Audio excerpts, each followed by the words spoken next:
नमस्कार दोस्तों, मैं हेमंत कुमार स्वागत करता हूं आपके अपने YouTube चैनल साहित्य 24/7 में। दोस्तों, मैंने आपको एक वादा किया था कि मैं जल्द ही आपके लिए हिंदी साहित्य के इतिहास को लेकर भी कक्षाएं स्टार्ट करने वाला हूं और मैं आज वो अपना वादा निभाने जा रहा हूं। दोस्तों, आज से हम हिंदी साहित्य के इतिहास की भी व्याकरण के साथ में एक कक्षा रखेंगे। एक दिन की 2 कक्षाएं रखेंगे। इससे ज़्यादा मैं कुछ नहीं कर पाऊंगा दोस्तों, क्योंकि मुझे भी टाइम देना होता है अपनी स्टडी के लिए, फिर मुझे पढ़ाने भी जाना होता है। ठीक है, तो इसलिए 2 कक्षाएं रिकॉर्ड करके मैं डाल सकता हूं। कोशिश कर रहा हूं कि आपको 2 कक्षाएं दे सकूं बेहतरीन तरीके से। कभी अगर भूल चूकवश या किसी पारिवारिक समस्या की वजह से अगर कक्षाएं नहीं हो पाती हैं तो उसके लिए पहले ही आपसे क्षमा प्रार्थी हूं। तो दोस्तों, हिंदी साहित्य का इतिहास जानते हैं आप कि जो हमारा हिंदी है, हिंदी का जन्म किस भाषा से हुआ है। हम जानते हैं कि हिंदी का जन्म संस्कृत भाषा से हुआ है और संस्कृत भाषा से जन्मी होने के कारण हिंदी को संस्कृत की बेटी कहा जाता है। इसका एक बहुत ही पुराना इतिहास है जो शुरू से चला आ रहा है। अनेक विद्वानों के अनुसार अपने अपने मत हैं। कोई इसको कब से स्टार्ट मानता है, कोई इसको कब से स्टार्ट मानता है। इसका शुरुआती दौर कैसा रहा, मध्यकालीन दौर कैसा रहा और आधुनिक कालीन दौर कैसा रहा, इसके बारे में हम संपूर्ण रूप से चर्चा करेंगे। दोस्तों, शायद जो जानकारियां मैं आप तक प्रेषित कर रहा हूं, करवा पा रहा हूं, आपको समझा पा रहा हूं, दे पा रहा हूं, वो जानकारियां हमारे जो एनसीईआरटी की पुस्तकें हैं, डॉक्टर रामचंद्र शुक्ल जी की पुस्तक है और डॉक्टर नगेंद्र जी की पुस्तक है। साथ में जो ये हमारे पुस्तक आती है इसकी सरस्वती पांडे जी की, इनकी पुस्तक है और भी बहुत सी 4-5 पुस्तकों को आधार बनाकर आपको ये जानकारी देने की कोशिश कर रहा हूँ। मेरे द्वारा ये जो जानकारी दी जाएगी, मैं गारंटी के साथ कह सकता हूँ कि 100% सफिशिएंट है। इसमें कोई किंतु परंतु का प्रयोग नहीं किया गया है। कुछ प्रश्न भी बताऊंगा बीच में जो कि पहले की कक्षाओं में आ चुके हैं। दोस्तों, अगर आप मेरे ऊपर भरोसा करते हैं और इस उम्मीद के साथ में अगर मेरा साथ देते हैं, मेरे साथ में खड़े होकर चलते हैं, तो इतनी गारंटी देता हूं कि वैसे तो ज़्यादा बोलना अच्छी बात नहीं है, लेकिन भगवान के ऊपर भरोसा रख के इतना ज़रूर बोल सकता हूं कि इससे बाहर जाने वाला कहीं से कुछ भी नहीं है। ये दावे के साथ कह सकता हूं, दावा है मेरा कि इससे बाहर आपको कुछ भी नहीं मिलेगा। तो दोस्तों, ज़्यादा बात को बढ़ाते हुए ना कि हम अपना कीमती वक्त क्यों जाया करें, तो हम कक्षा की शुरुआत करते हैं। उससे पहले माता सरस्वती को एक बार नमन करते हैं, फिर कक्षा की हम शुरुआत करते हैं। दोस्तों, अगर आप इस चैनल पर नए हैं तो चैनल को लाइक करें, शेयर करें, सब्सक्राइब करें। अपने मित्रगणों को भी सूचित करें कि हिंदी साहित्य की कक्षाएं स्टार्ट हो गई हैं।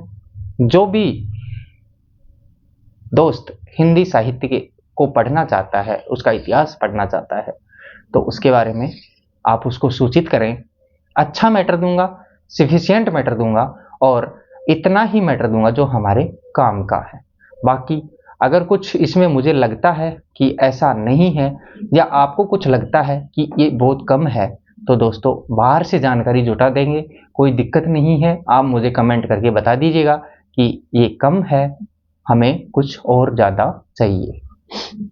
दोस्तों, सेकंड ग्रेड के लिए जब हम पढ़ाते हैं हिंदी साहित्य का इतिहास, जैसे अलग से अगर कक्षाएं होती हैं तो उसमें सेकंड ग्रेड को अलग से पढ़ाया जाता है, फर्स्ट ग्रेड को हिंदी साहित्य का इतिहास अलग से पढ़ाया जाता है। क्योंकि सेकंड ग्रेड में जो हिंदी साहित्य का इतिहास है वो संक्षिप्त आता है, जबकि फर्स्ट ग्रेड में एक विस्तृत आता है। और दोस्तों, जो मैं ये पढ़ाने जा रहा हूँ ये कॉलेज लेवल तक के लिए सीमित है। ठीक है, मैं आपको बहुत कुछ मैटर दूंगा, इसमें बहुत कुछ अच्छी अच्छी चीज़ें बताने वाला हूँ। कोशिश करूँगा कि ये जानकारी आपको बहुत ही पसंद आएगी, समझ में भी आएगा, अच्छा समझाऊंगा और कोशिश करूँगा कि आपको यहीं पे बोर्ड पे ही सब कुछ याद करवाता हुआ आगे बढ़ूँ। तो दोस्तों, माता सरस्वती को प्रणाम करते हैं।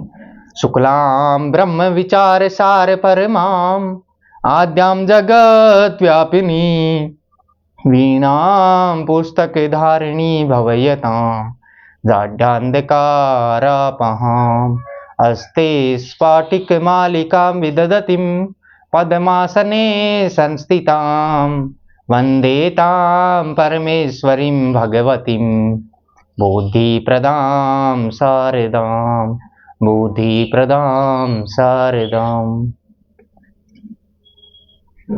तो दोस्तों, हिंदी साहित्य के इतिहास को लेकर हम पहली कक्षा रखते हैं, जिसमें हम करेंगे कुछ महत्वपूर्ण लेखक और उनके जन्म वर्ष। सबसे पहले जो हमारा इंपॉर्टेंट बिंदु होगा वो होगा कुछ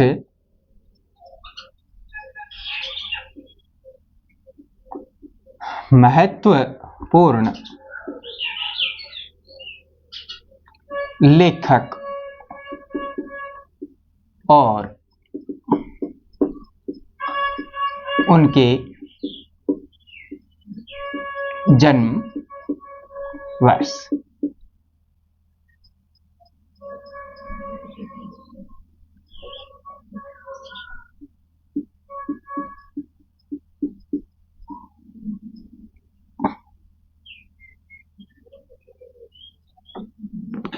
तो दोस्तों, एक साइड में तो हम लिखेंगे इन लेखकों के जन्म वर्ष और एक साइड में हम लिखेंगे इनका नाम। लेखक कौन सा लेखक है, ठीक है, यही क्रम हमारा चलेगा। कुछ 20-25 लेखक हैं जो मैं आपको बताऊंगा, जिनका जन्म वर्ष और उनका नाम। सबसे पहले हम शुरुआत करते हैं दोस्तों 1864 से, नंबर 1 डाल के लिखेंगे 1864। तो दोस्तों 1864 में कौन जन्मे हैं? 1864 में जन्म हुआ है महावीर प्रसाद द्विवेदी। महावीर प्रसाद द्विवेदी, जिनका जन्म कब हुआ है? 1864 में हुआ है। दोस्तों, पहली कक्षा थोड़ी सी बोरिंग हो सकती है, लेकिन उसके बाद में बहुत ही मजा आएगा, बहुत ही मजेदार चीजें मिलेंगी देखने को। आप जानते हो कि मैं कक्षा के बीच में हंसी मजाक थोड़ा कम ही करता हूं। वह इसलिए करता हूं मेरे भाई, क्योंकि मुझे पढ़ना है और आपको पढ़ना है, आपका टाइम भी खराब ना हो और मैं भी आपको कम समय में ज्यादा चीजें दे सकूं, इसलिए। तो आप थोड़ा सा कक्षा में धैर्य बना के रखिएगा। मैं उम्मीद करता हूं कि बहुत ही अच्छा मजा आएगा, ठीक है। 1864। अब भाई 1864 के बाद में क्या आता है? 1865, ठीक है। हमें तो 1864 से लेके और फिर आगे से स्टार्ट करना है 1865। इसमें जन्म हुआ है हरिऔध का। कौन? हरिऔध। हरिऔध। अब हरिऔध कौन है? इनका पूरा नाम आप जानते ही होंगे, अयोध्या सिंह उपाध्याय हरिऔध। क्या नाम है? अयोध्या सिंह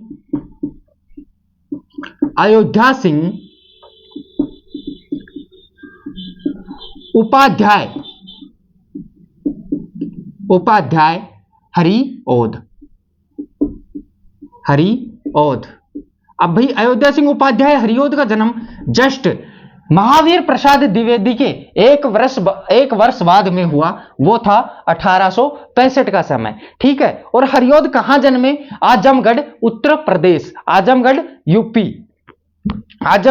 यूपी। इनका जन्म कहां हुआ? हरिऔध का आजमगढ़ यूपी, लिख लो, आजमगढ़ उत्तर प्रदेश, ठीक है। तो दोस्तों, अयोध्या सिंह उपाध्याय हरिऔध एक ऐसे व्यक्ति हैं, ऐसे लेखक हैं, इनका एक ऐसा परिचय है कि इनकी निधन के बारे में भी हमें जानना जरूरी है। इनका निधन हुआ 1865 में जन्म होने के बाद में इनका निधन हुआ, हरिऔध जी का निधन हुआ, इनका निधन हुआ 1947 में, माफ कीजिएगा 1947 में। भाई देखो कैसे याद रखेंगे इनको, अयोध्या सिंह उपाध्याय हरिऔध, सिर्फ हमें याद रखना है नाम हरिऔध का जन्म 1865 में महावीर प्रसाद द्विवेदी के तुरंत बाद, और जब ये जन्मे 1865 में और स्वतंत्र हो गए जब हमारा देश आजाद हुआ उस टाइम पे, इतना याद रखना है, ठीक है। उसके बाद में आगे बढ़ते हैं 1880।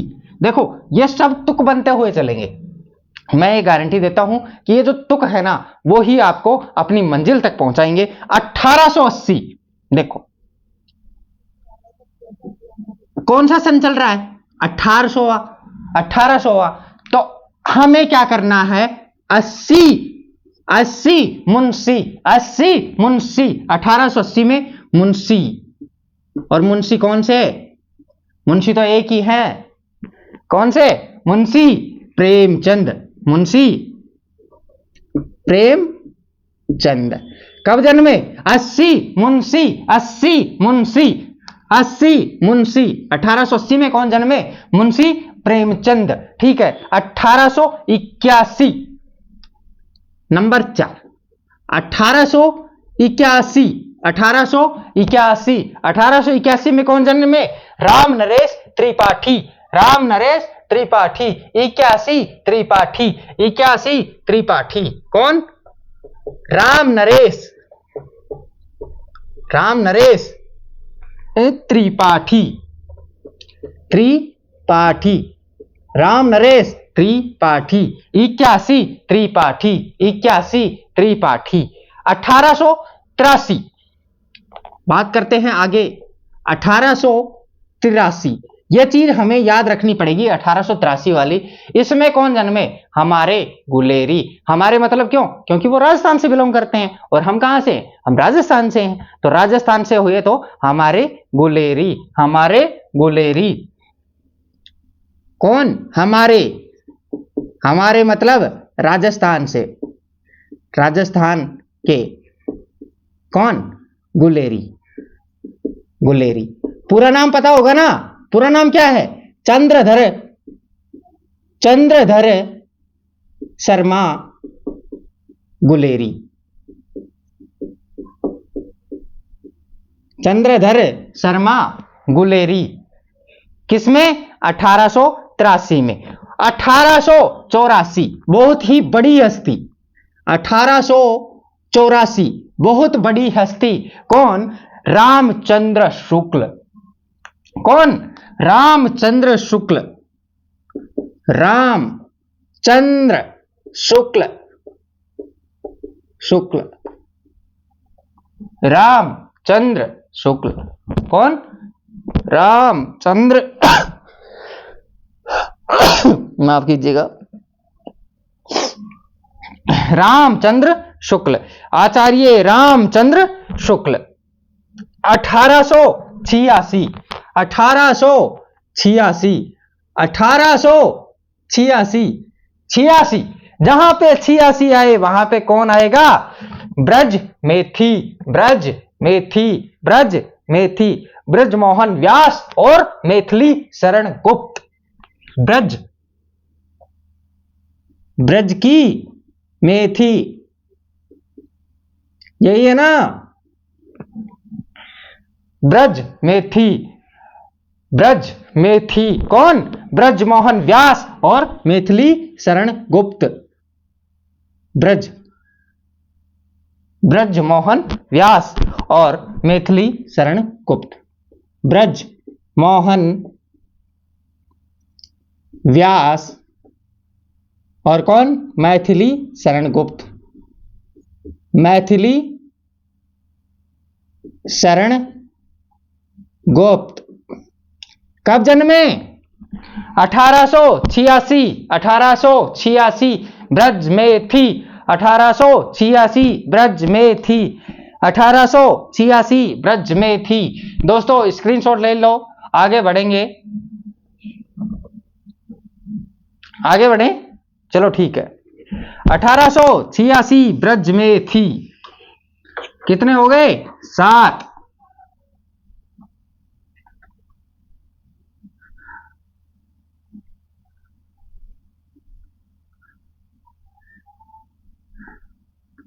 ब्रज की मेथी कब खाई, 1886 में। 80 मुंशी, 80 मुंशी, 65 उपाध्याय, 65 उपाध्याय कहां जन्मे, आजमगढ़ उत्तर प्रदेश, आजमगढ़ उत्तर प्रदेश। नंबर 8, 8 नंबर पे कौन आएगा भाई? 8। 1889 में क्या मिला?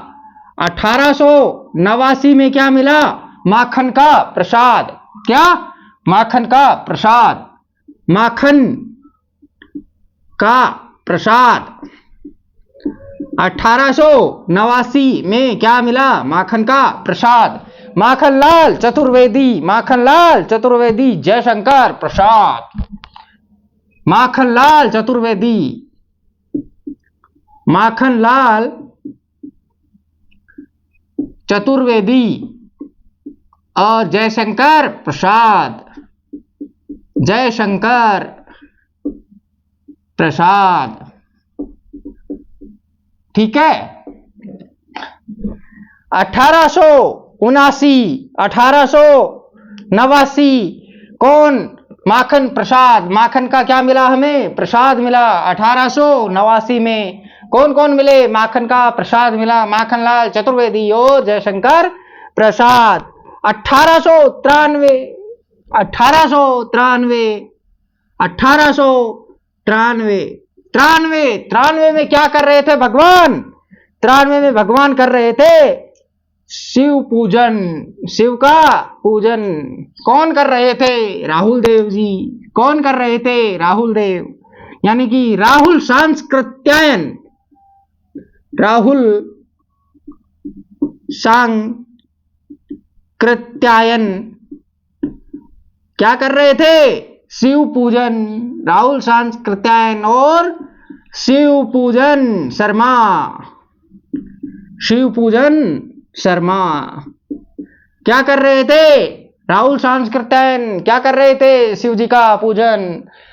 89 में तो हमें मिल गया था माखन का प्रसाद और 93 में करने लग गए राहुल सांस्कृत्यायन, शिव का पूजन। समझ में आ रहा है भाई? 1896, 1896 क्या आई? निराली फ्रॉक। 1896 क्या आई? निराली फ्रॉक। 1896 क्या आई? निराली फ्रॉक। निराली फ्रॉक मतलब निराला और फ्रॉक गोरखपुरी। क्या आई? 1896 में निराली फ्रॉक, निराली, निराला फ्रॉक, फ्रॉक कब आई? 1896 में। कौन कौन? सूर्यकांत त्रिपाठी निराला, सूर्यकांत त्रिपाठी निराला और फिराक गोरखपुरी। कौन? फिराक, फिराक गोरखपुरी। 1896 में क्या आई थी? निराली फ्रॉक। भाई देखो, इसको चला के चलेंगे हम तभी मजा आएगा। 1899 बढ़ा दो और 3, 1899, 99 में क्या हुआ? राम वृक्ष बेनीपुरी। कौन? राम जी का वृक्ष, राम वृक्ष बेनीपुरी, राम वृक्ष बेनीपुरी। कब? 1899। आगे लास्ट एंड फाइनल 1912, 1900। 1900 में एक महान आदमी ने जन्म लिया। वो महान आदमी कौन है भाई? 1900 में सुमित्रा नंदन पंत, सुमित्रा नंदन पंत। और ये आजाद कब हो गए? जब हमारा देश आजाद हुआ तब ये आजाद हो गए पंत जी। कब निधन? इनका निधन हुआ 1947 ईस्वी। जब देश आजाद हुआ तब ये भी आजाद हो गए। 1903 में यशपाल, 1903 कौन आए? यशपाल जी, यशपाल। ठीक है। उसके बाद 1905 जैनेन्द्र, 1905 कौन जन्मे? जैनेन्द्र। जैनेन्द्र। जैनेन्द्र 1905 में जैनेन्द्र। 1907 में ट्रिपल है। 1907 ट्रिपल है। 1907 ट्रिपल है। 1907 कौन कौन? हजारी प्रसाद द्विवेदी, हरिवंश राय बच्चन और महादेवी वर्मा। हजारी प्रसाद द्विवेदी, द्विवेदी। दूसरे है से हरिवंश राय बच्चन। हरिवंश राय बच्चन। राय बच्चन। और तीसरे है से कौन जन्मे? महादेवी वर्मा। महादेवी वर्मा। ठीक है। उसके बाद में और आगे चलेंगे हम। 1908 में कौन हुए? रामधारी सिंह दिनकर। 1908 कौन? रामधारी सिंह दिनकर। रामधारी सिंह दिनकर। सिंह दिनकर। ठीक है। और आगे बढ़ो भाई। 1911 1911 में किनका जन्म हुआ? अज्ञे केदारनाथ अग्रवाल, नागार्जुन, उमाशंकर त्रिपाठी और शमशेर बहादुर सिंह। अगले वाली लाइन में लिखेंगे मेरे भाई, यहां पे आपको दिखाई नहीं देगा। अब मुझे बताओ, सबसे पहले 1889, एक बार इसका स्क्रीनशॉट ले लीजिएगा दोस्तों, फिर आगे मतलब इसको मिटाऊंगा, इसको थोड़ा काला पीला भी हो जाए तो कोई दिक्कत नहीं आएगी। ले लिया। हम बात कर रहे थे 1889 की। 1889 में क्या मिला हमें? माखन का प्रसाद। कौन? माखनलाल चतुर्वेदी और जयशंकर प्रसाद। माखन का क्या मिल गया? प्रसाद मिल गया। 1893 में आ गए हम। 1893 में आए तो हमें क्या मिला? राहुल सांस्कृत्यायन जी क्या कर रहे थे? शिव जी का पूजन। 1893 में राहुल सांस्कृत्यायन क्या कर रहे थे? शिव जी का पूजन। शिव जी का पूजन करते करते 1896 आ गए। 1896 में शिव जी का पूजन करते करते भगवान शिव के इनके ऊपर प्रसन्न हो गए और क्या आ गई? निराली फिराक। सूर्यकांत त्रिपाठी निराला और फिराक गोरखपुरी। 1899 आए। निराली फिराक के बाद में निराली फिराक आई तो नए नए वृक्षों का मतलब क्या हुआ? जैसे वसंत आता है तो सब पतझड़ होता है, पतझड़ होने के बाद में नए नए पत्ते आते हैं, इसलिए राम का जो वृक्ष वो राम वृक्ष बेनीपुरी जी ने जन्म लिया। उसके बाद में 1900 में पंत जी और 1947 में आजाद हो गए। दोनों हाथ ऊपर करके मात्र 47 वर्ष की आयु में। मात्र कितने वर्ष की आयु में? 47 वर्ष की आयु में क्या हो गए? आजाद।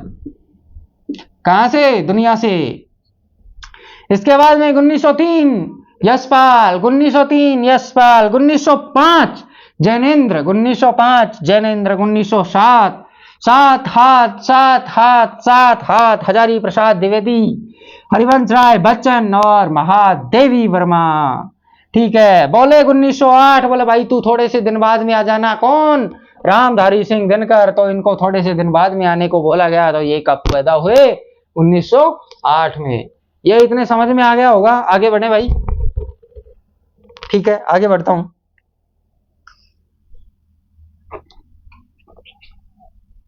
भाई समझ में तो आ रहा है ना?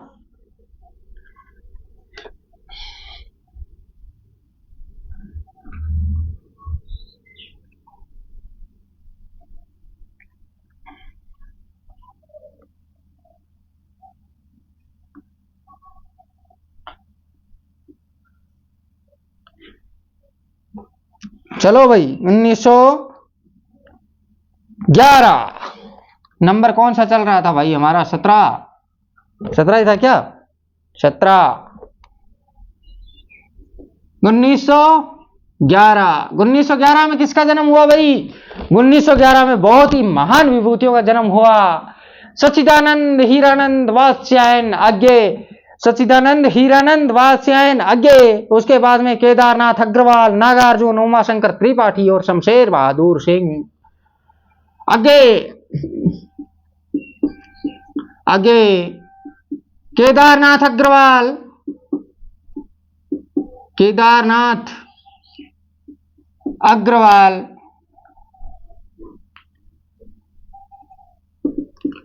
अग्रवाल, उमाशंकर त्रिपाठी, उमाशंकर त्रिपाठी, नागार्जुन,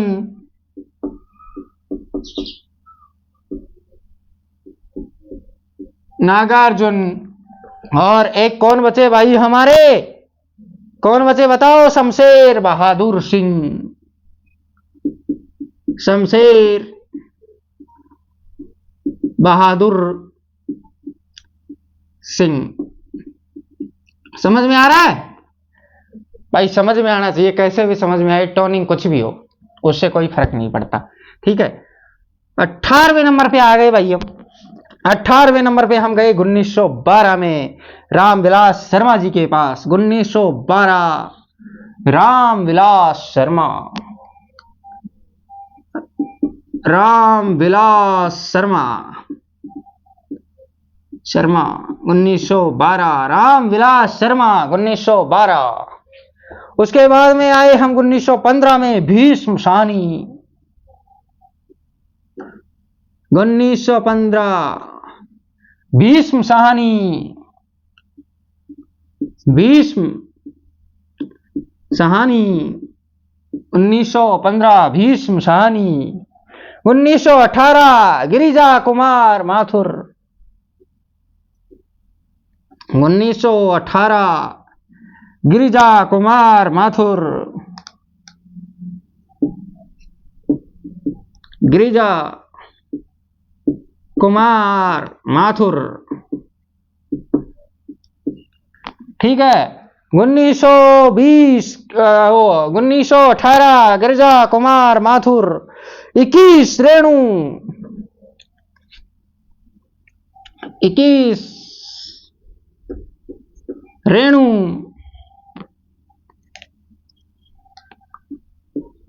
रेणु कौन? फणीश्वर नाथ रेणु, फणीश्वर नाथ रेणु। ठीक है, समझ में आ रहा है ना? 22 परसाई, 22 परसाई, 22 परसाई। 1922 हरिशंकर परसाई, हरिशंकर परसाई। कब? 1922 में हरिशंकर परसाई। 1925 कृष्णा सोबती, 1925 कौन? कृष्णा सोबती, कृष्णा सोबती। कहाँ की? राजस्थान की। कृष्णा सोबती राजस्थान की। 26 भारती, 26 भारती, 26 भारती। कौन? धर्मवीर भारती, धर्मवीर भारती, धर्मवीर भारती। 25 नंबर पे आ जाओ भाई, 1827।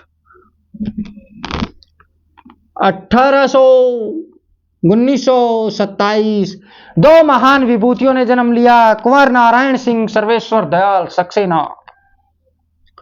कुंवर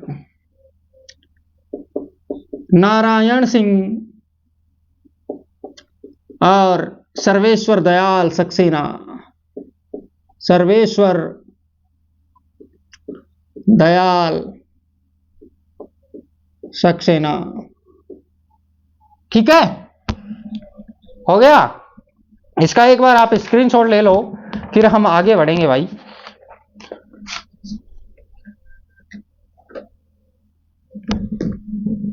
एक बार इसका स्क्रीनशॉट ले लीजिएगा।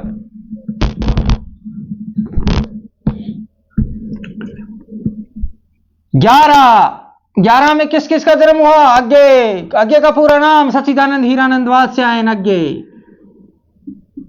सच्चिदानंद हीरानंद वात्स्यायन अज्ञे। तार सप्तक के महान विभूतिकार केदारनाथ अग्रवाल, उमाशंकर त्रिपाठी और नागार्जुन और शमशेर बहादुर सिंह, इनका जन्म हुआ 1911 में। 1912 में जन्मे कौन? रामविलास शर्मा। 1915 भीष्म साहनी। 1918, अब मुझे बताओ कि 18 साल की जब लड़की होती है वो किस में गिर जाती है? प्यार में। कौन गिरी? प्यार में। कौन? 1918 में गिर गई प्यार में। 1921 कौन गिरी? रेणु नाम की लड़की, फणीश्वरनाथ रेणु। उसके बाद में 1922 में क्या हुआ? हरिशंकर परसाई जी पधार गए। 22 परसाई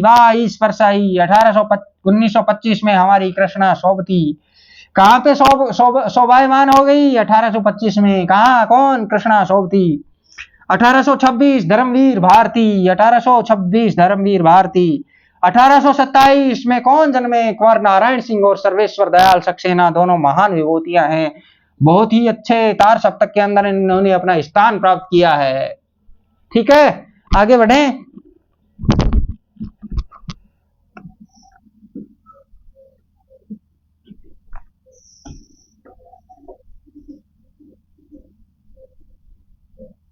अरे ये लेखक को बचाते बचाते यहां तक पहुंच गए, अंत में लेखक और जन्म वर्ष खत्म हो गए भाई।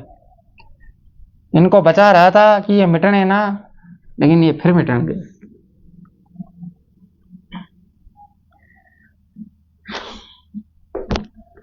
क्या थे इधर? जन्म वर्ष। और इधर क्या थे? कौन थे? लेखक।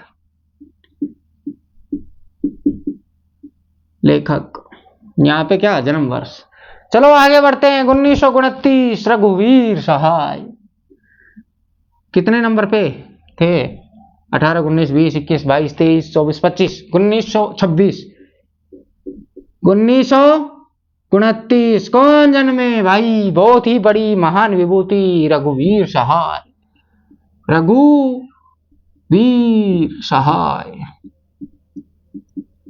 रघुवीर सहाय का जन्म हुआ 1929 में। उसके बाद में 1931 मन्नू भंडारी। 1931 कौन? मन्नू भंडारी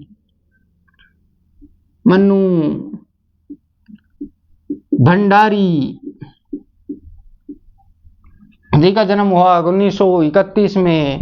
1932 कमलेश्वर। 1932 कमलेश्वर कौन थे? भास्कर के संपादक। कमलेश्वर कौन थे? भास्कर के संपादक। भास्कर के संपादक। भास्कर के संपादक कमलेश्वर जी का जन्म हुआ 1932 में। 1932 के बाद में 1940 ऋतुराज, भरतपुर राजस्थान। 1940 कौन? ऋतुराज। कहां से? भरतपुर राजस्थान से। ऋतुराज कहां से? भरतपुर राजस्थान।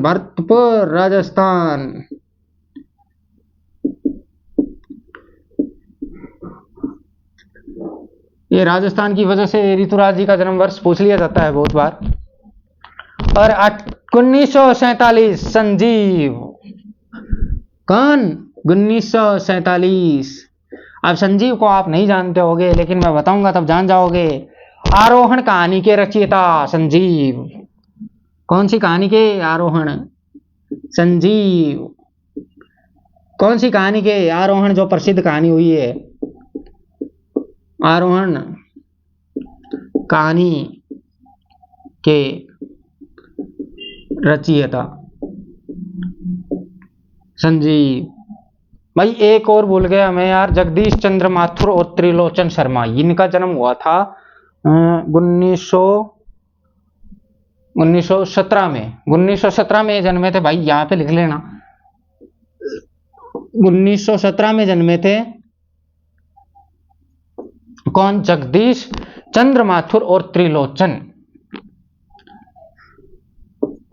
जगदीश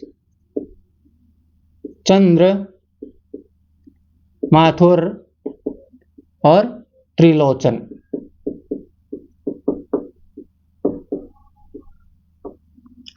तो ये हो गए भाई अपने जन्म वर्ष, जो महत्वपूर्ण लेखक थे उनके जन्म वर्ष हमारे कंप्लीट हो गए। ये एक बार आप इसका स्क्रीनशॉट ले लीजिएगा, फिर हम साहित्य के ऊपर थोड़ी सी चर्चा कर लेंगे, फिर आज की हमारी क्लास खत्म हो जाएगी। उसके बाद में हम कल से इसको विधिवत तरीके से इसका अध्ययन शुरू करेंगे। ले लिया होगा स्क्रीनशॉट? आगे बढ़ूं? ठीक है।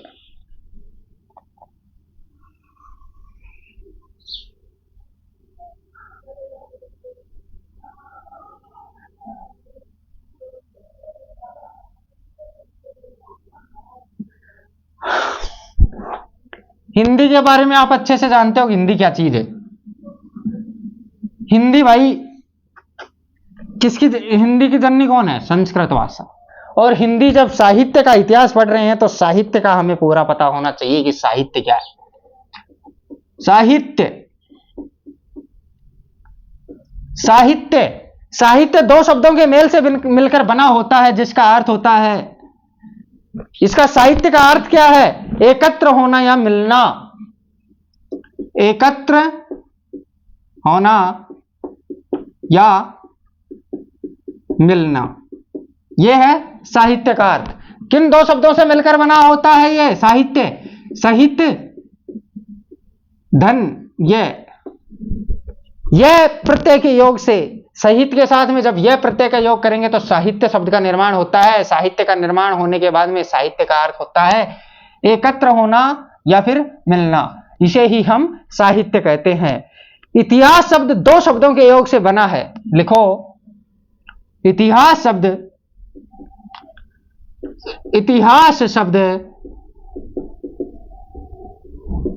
दो शब्दों के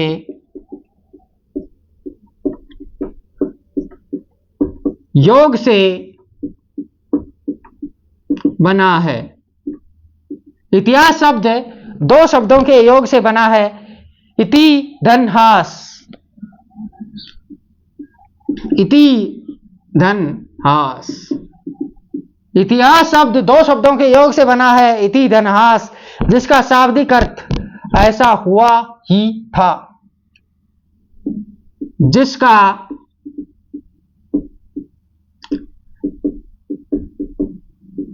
शाब्दिक अर्थ, जिसका शाब्दिक अर्थ क्या होगा? ऐसा ही हुआ था, ऐसा ही हुआ था, या ऐसा ही हुआ था, या ऐसा ही हुआ होगा, या ऐसा हुआ, ऐसा ही हुआ होगा, या ऐसा हुआ। ठीक है। देखो, साहित्य का अर्थ होता है एकत्र होना या मिलना, और साहित्य धन यह के योग से यह बना है। इतिहास शब्द दो शब्दों के योग से बना है, इति और हास, जिसका शाब्दिक अर्थ होता है ऐसा ही हुआ था, या ऐसा ही हुआ होगा, या ऐसा हुआ। ठीक है। अब देखो, इतिहास,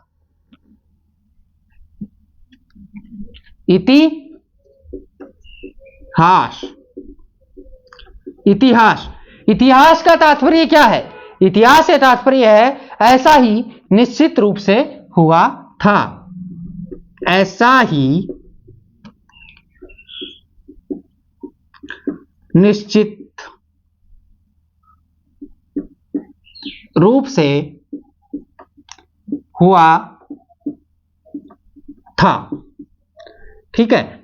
यह है इतिहास का मतलब। अब देखो, इतिहास, इति, ठीक है, इति धन है और धन आस, इसी से मिलकर बना है इतिहास। अब इति का मतलब क्या है? ऐसा ही, ऐसा ही। है का मतलब क्या है? है का मतलब निश्चित रूप से हुआ, निश्चित रूप से हुआ, ठीक है। और आस का मतलब होता है था। इतनी बातें समझ में आ गई तो देखो, हिंदी साहित्य में इसका सबसे पहले प्रयोग अथर्ववेद में हुआ। इतिहास शब्द का सबसे पहले प्रयोग हिंदी साहित्य में, इसका सबसे पहले प्रयोग इतिहास शब्द का हिंदी साहित्य में, लिख लो, इतिहास शब्द का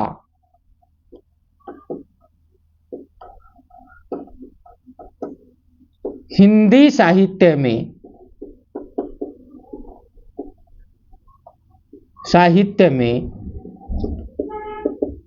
सबसे पहले प्रयोग अथर्ववेद में हुआ, ठीक है। कौन से वेद में? अथर्ववेद में। अथर्ववेद में हुआ, ठीक है। हिंदी इतिहास शब्द का, इतिहास जो शब्द है ना, ये इतिहास, इतिहास, इस शब्द का हिंदी साहित्य में सबसे पहले प्रयोग जो हुआ वह अथर्ववेद में हुआ। भारतीय इतिहास आदर्शवाद तथा अध्यात्मवाद पर आधारित है। देखो एक और लिख लो पॉइंट बना के, भारतीय इतिहास। भाई देखो, पाश्चात्य की बात नहीं कर रहे, सबसे पहले हम बात कर रहे हैं भारतीय इतिहास आदर्शवाद तथा अध्यात्मवाद पर आधारित है। भारतीय इतिहास आदर्शवाद तथा अध्यात्मवाद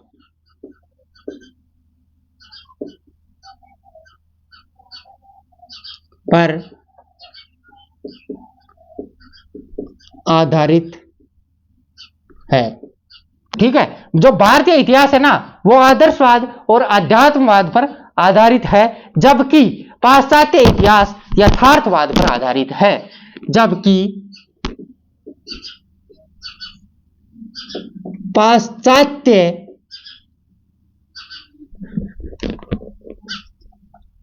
इतिहास यथार्थवाद पर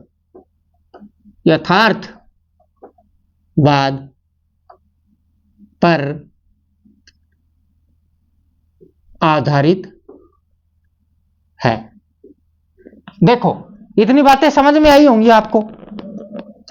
भाई इसमें कुछ ज्यादा नहीं है, एक मिनट मेरी बात सुन लो, मैं आपको समझा। एक बार आप इसका एक बार स्क्रीनशॉट ले लीजिएगा, सेम टू सेम ऐसे का ऐसे उतार लेना कॉपी में, कोई दिक्कत नहीं है, बिल्कुल सेम टू सेम, ये एकदम एकदम एक्यूरेट लिखा है मैंने, जो भी लिखा है ऐसे के ऐसे उतार लेना, कोई दिक्कत नहीं है, ठीक है। ये इसका स्क्रीनशॉट ले लीजिएगा, ठीक।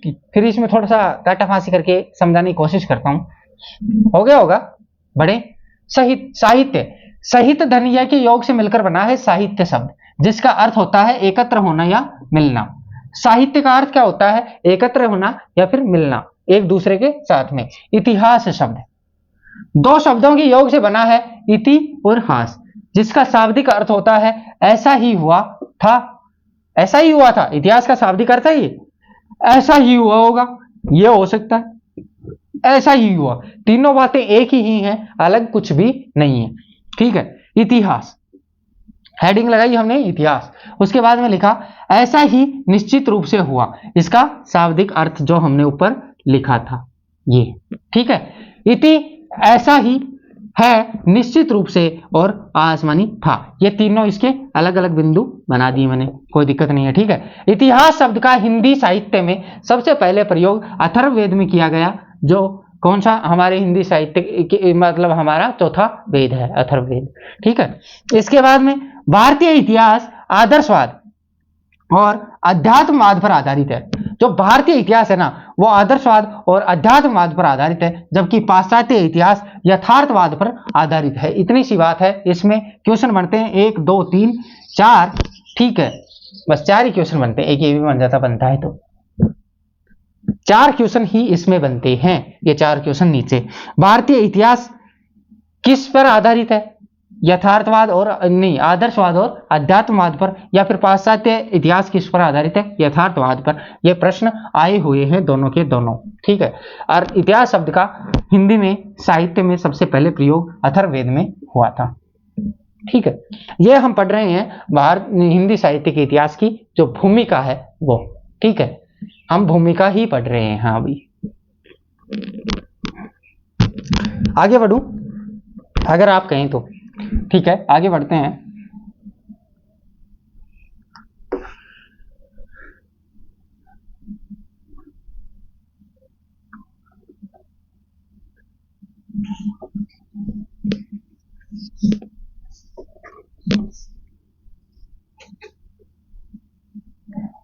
ठीक है भाई, आगे बढ़े।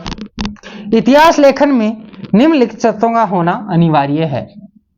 लिखो, इतिहास लेखन में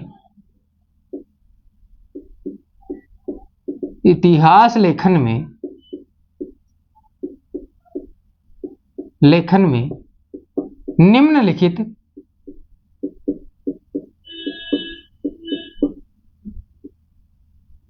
शर्तों का होना अनिवार्य है। इतिहास लेखन में निम्नलिखित शर्तों का होना अनिवार्य है। वो कौन कौन सी शर्तें हैं वो बता दें आप मुझे। वो 2 शर्तें हैं, एक तो काल विभाजन और दूसरा उस समय की युगीन प्रवृत्तियों का वर्णन। एक तो क्या है? काल विभाजन, और एक है उस समय की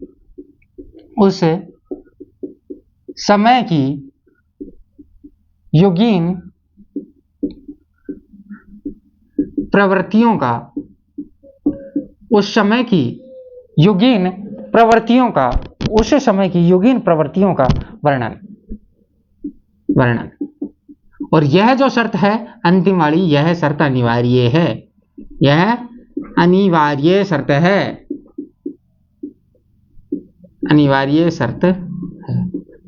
ठीक है। ये काल विभाजन तो नहीं होगा ना तो भी चल जाता था, क्योंकि पहले शुरू में तो कहां पे काल विभाजन किया था उन लोगों ने, उसके बाद में ही तो काल विभाजन होने स्टार्ट हुए हैं। लेकिन उस समय की जो युगीन प्रवृत्तियां हैं उनका जो वर्णन है वह एक अनिवार्य शर्त मानी गई है, ठीक है। इसके बाद में हिंदी साहित्य इतिहास लेखन की प्रमुख पद्धतियां लिखो, एक पॉइंट बना के लिख लो। हिंदी साहित्य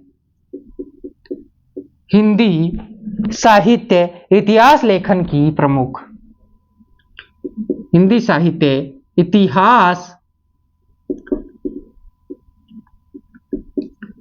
लेखन की प्रमुख हिंदी साहित्य इतिहास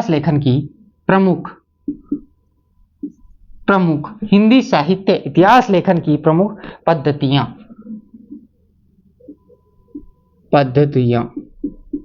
अब हिंदी साहित्य के इतिहास लेखन की प्रमुख पद्धतियां कौन कौन सी हैं, कितनी पद्धतियां हैं प्रमुख, उसके बारे में हम चर्चा करेंगे।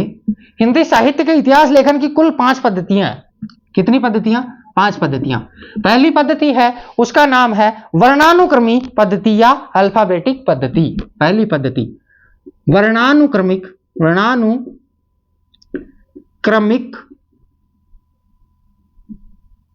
पद्धति, या इसी का दूसरा नाम है अल्फाबेटिक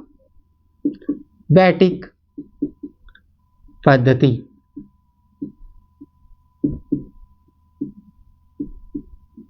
वर्णानुक्रमिक पद्धति या अल्फाबेटिक पद्धति। दूसरी पद्धति है कालानुक्रमिक पद्धति।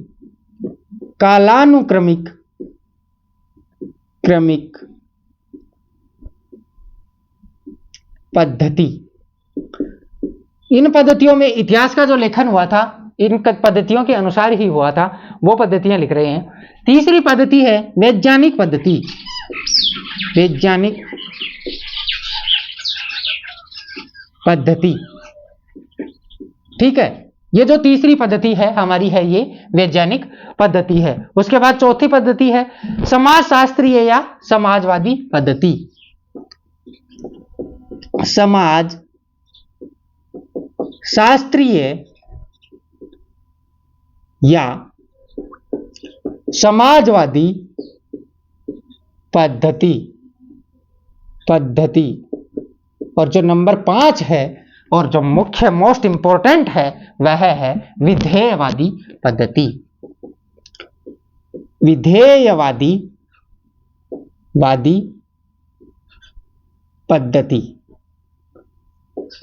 अब इन पांचों पद्धतियों के बारे में हम भाई जिक्र करेंगे अगली कक्षा में, ठीक है, क्योंकि अब तो टाइम भी बहुत ज्यादा हो गया, लगभग 50 मिनट के आसपास की कक्षा हो गई और इस कक्षा का यहीं पे समापन करना जरूरी है क्योंकि मुझे भी थोड़ा सा काम है और तो मुझे जाना पड़ेगा। तो दोस्तों आज की कक्षा को हम यहीं पे समाप्त करते हैं। अगली कक्षा में हम इन पद्धतियों के बारे में एक एक पद्धति के बारे में स्पेशल रूप से स्पेशल पॉइंटों के साथ में कुछ स्पेशल टिप्पणी स्पेशल बिंदुओं के साथ में चर्चा करेंगे। आपको एक एक चीज ऐसे समझाऊंगा जैसे कि कभी मतलब किसी के पास से आपने नहीं समझा होगा, बहुत ही अच्छा और सटीक मैटर दूंगा, ठीक है। तो दोस्तों आज तो ये शुरुआत थी, थोड़ा सा एक छोटी सी एक भूमिका पढ़ी है हमने, इसका कोई मतलब वो नहीं है, ज्यादा अहम रोल नहीं है, लेकिन यहाँ से हमारा हिंदी साहित्य का इतिहास है वह शुरू हो गया है मुख्य रूप से। और यहाँ से हम जब हम पद्धति वगैरह पढ़ेंगे तो आपको बहुत ही मजा आएगा। तो दोस्तों इस कक्षा को समाप्त करने से पहले मैं आपको बता दूं कि अगर आपका कोई दोस्त है जो हिंदी साहित्य पढ़ने में रुचि रखता है, इतिहास पढ़ने में रुचि रखता है या नहीं भी रखता है, तो अपने फ्रेंड्स, अपने फैमिली फ्रेंड्स या अपने फैमिली मेंबर्स को बोल के प्लीज चैनल को लाइक करवाएं, शेयर करवाएं, सब्सक्राइब करवाएं। मैंने आपके भरोसे छोड़ रखा है, मैंने तो बोलना भी बंद कर दिया। आप जानो और आपका काम जाने। अगर आप करवाओगे तो आपका फायदा है और आप ना करवाओगे तो भी आपका फायदा है, ठीक है। आप मेरा फायदा मत देखो, अपना फायदा देखो। आप पढ़ो यार, मौज करो, इतना ही चाहिए मुझे। आप अगर अच्छे से पढ़ लोगे तो उसी में मैं खुश हूं, ठीक है। अपनी आत्मा की शांति, अपनी आत्मा को अपने आप शांत कर लूंगा मैं। आप तो पढ़ो, मौज से पढ़ो, आपकी जिम्मेदारी है, मैंने आपके ऊपर छोड़ रखा है, सब कुछ आपके ऊपर है। आप जो करोगे वो मुझे मंजूर है। धन्यवाद दोस्तों। अगली कक्षा में हम इनके बारे में पढ़ेंगे, इन पद्धतियों के बारे में कंप्लीट कर लेंगे अगली कक्षा में। धन्यवाद दोस्तों, जय हिंद।